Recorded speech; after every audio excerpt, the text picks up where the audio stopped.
माणूस हा भावनाशील आहे असं म्हटलं जातं.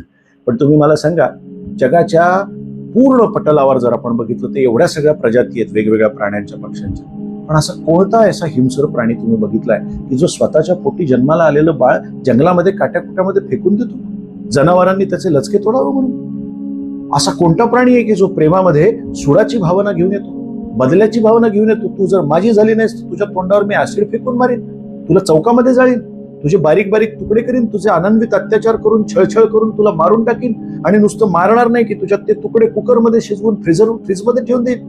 इतक्या नीचतम पातळीला गाठणारा या संपूर्ण पृथ्वी तलावरच्या सगळ्या प्रजातींमध्ये माणूस हा एकच असा हिंस्र आणि अतिशय बेमुरवतखोर अशा पद्धतीचा प्राणी आहे.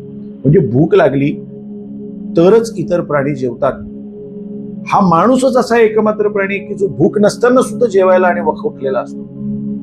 त्यामुळे भावनाशील असलेल्या या माणसाच्या या भावनांवर नियंत्रण जर मिळालं नाही तर या माणसा इतका हिंस्र आणि घाणेरडातम आणि अतिशय वाईट असं श्वापत कुठलं दुसरं नाही.